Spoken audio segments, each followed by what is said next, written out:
Tarik ulur waktu pelaksanaan seleksi calon pimpinan KPK baru oleh Komisi 3 DPR RI terus menjadi polemik. Politisi P3 Arsul Sani menolak jika hanya karena tak ada wakil unsur kejaksaan dari 8 nama capim KPK, semua proses harus dikembalikan ke Presiden.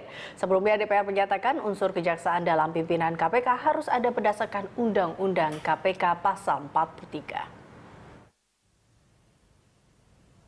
Politisi Partai Persatuan Pembangunan Arsul Sani menolak bila tidak terwakilnya unsur kejaksaan dari 8 nama capim KPK. Semua proses harus dikembalikan kembali ke Presiden. Alasannya KPK bisa lumpuh jika tak segera dipilih pimpinan baru karena batas waktu pimpinan KPK akan berakhir bulan Desember ini.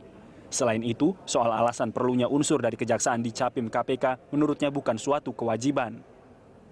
Jadi kalaupun misalnya dikembalikan sekali lagi, kalau yang which is P3 tidak setuju itu ya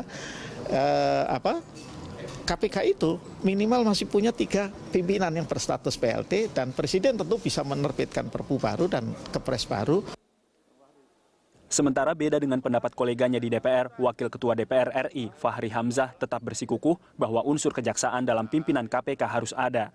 Sebab ini sesuai dengan Undang-Undang KPK Pasal 43 yang menyebut pimpinan KPK terdiri dari unsur penyidik dan penuntut. Maka bila tidak ada unsur kejaksaan, DPR berhak menolak dan mengembalikan ke Presiden.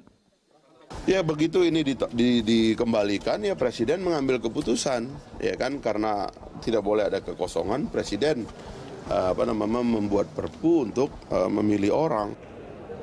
Pada sisi lain, pemerintah meminta seluruh masyarakat bersabar melihat proses yang terjadi di DPR.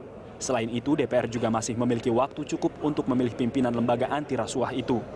Menteri Pendayagunaan Aparatur Negara Yudi Krisnandi mengatakan molornya proses uji kepatutan dan kelayakan yang dijalankan DPR masih wajar dan tidak terkesan lamban. Menurut Yudi, perdebatan antara DPR dan panitia seleksi KPK perlu dilakukan karena DPR memiliki beban berat dalam pengambilan keputusan itu. Jadi saya pikir bersabar, kecuali kalau sudah tinggal 1 minggu, ya belum ada keputusan dari Komisi 3 DPR untuk melakukan fit and proper test, baru kita pertanyakan. Pemerintah meyakini dinamika politik yang terjadi di lembaga legislatif itu akan menemukan titik temu dalam memilih pimpinan baru KPK. Pemerintah optimistis penetapan 5 pimpinan lembaga anti rasuah akan selesai tepat waktu. Tim Liputan, Berita 1.